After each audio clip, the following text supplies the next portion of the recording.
가난이 진짜 무서운 이유는 현실뿐만 아니라 자신의 생각조차도 가난해지기 때문입니다.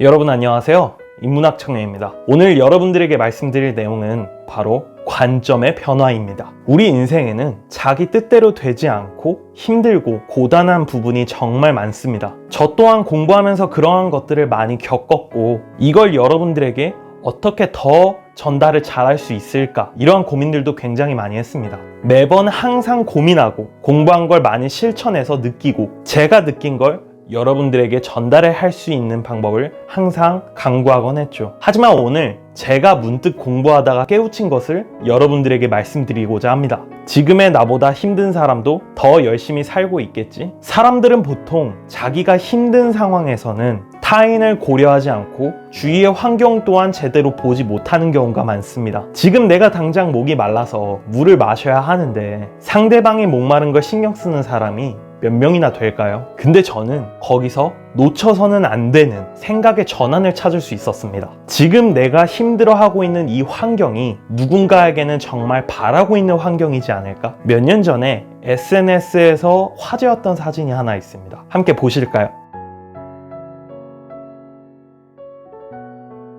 이 아이는 필리핀에 사는 그때 당시 9살의 소년 다니엘 카브레라입니다. 맥도날드의 전광판에 의존하여 공부를 하고 있는 소년이죠. 이 아이의 어머니는 남편과 사별하고 어린 아들과 딸을 함께 키웠지만 식당 일을 하면서 하루에 2,000원도 벌지 못했다고 해요. 그래서 다니엘 가족은 어머니가 일하고 있는 식당의 한 구석에서 숙식을 해결했다고 하죠. 소년이 가장 아끼는 건 한 자루밖에 남지 않은 연필입니다. 이 이야기로 많은 사람의 심금을 울렸습니다. 이 사진에서 여러분들은 무엇을 느끼셨나요? 저는 첫 번째로 부끄러움을 느꼈습니다. 제가 쓰는 공부방의 전기, 스탠드 등 필기구, 컴퓨터 등등 제가 정말 당연히 누리고 있는 것들이 그 아이에게는 정말 간절한 환경이겠구나. 그럼에도 정녕 나는 이 아이보다 공부를 더 열심히 했는가? 라고 자문을 하게 되더라고요. 두 번째로는 이 아이의 의지력을 본받아야겠다는 생각을 했습니다. 얼마나 절박하게 공부하는지도 중요하겠지만 얼마나 자신이 환경을 만들어가는가, 이게 가장 중요하다고 생각을 합니다. 가난이 진짜 무서운 이유는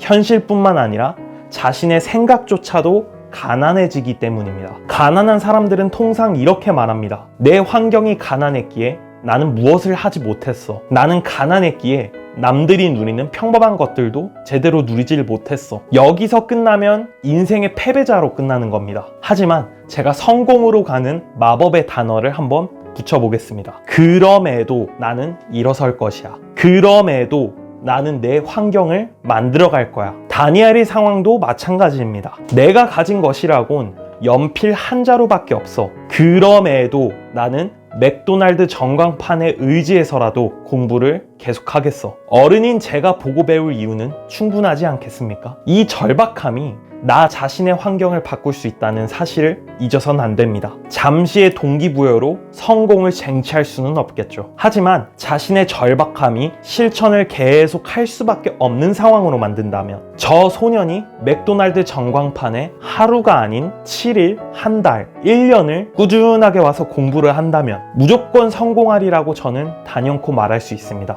다행히도 다니엘은 많은 사람들의 후원과 맥도날드의 장학금을 받아서 지금도 열심히 공부를 하고 있다고 합니다. 이번엔 다른 관점으로 한번 접근을 해볼게요. 평소에 공부가 어려운 재수생들에게 6개월 동안 공부해서 수능 1등급을 맞을 수 있나요? 라고 질문을 한다면 대부분은 아마 못할 거라고 대답을 할 겁니다. 하지만 여기서 조건을 하나 붙이면 대답이 달라집니다. 만약에 여러분이 6개월 동안 공부해서 수능 1등급을 맞으면 제가 현금 10억을 드리겠습니다 라고 한다면 그 재수생들은 어떻게 대답할까요? 아마 대부분 할 수 있을 거라고 말할 겁니다. 여러분, 6개월 동안 10억을 만든다는 일은 정말로 힘든 일입니다. 여러분은 원래부터 할 수 있는 사람이에요. 그런데 할 수 있다는 생각을 평소에 안 하고 살아가니까 그것이 바로 큰 차이를 만드는 겁니다. 관점을 잠시 바꿨을 뿐인데 생각이 달라지는 거예요. 자, 그럼 좋습니다. 그런 어마어마한 외적 동기로 공부를 꾸준하게 하더라도 실제로 1등급이 나오지 않을 수도 있겠죠. 그래도 2등급은 맞을 수 있을 겁니다. 그렇다면 내가 기존에 바라보지도 못할 스카이 대학교가 아니더라도 원래 내가 원하던 대학을 갈 수 있는 정도의 결과물을 만들어낼 수 있다는 거예요. 또 극단적인 예로 내가 공부를 안 하면은 나 자신의 목숨이 끊어지거나 내 부모님의 목숨이 끊어진다고 가정을 한번 해보면 공부를 과연 안 할까요? 제가 여기서 말하고자 하는 중요한 내용은 나 자신이 할 수 있냐 없냐를 저울질해서 계산하는 게 아니라 내가 무조건 해낸다고 믿고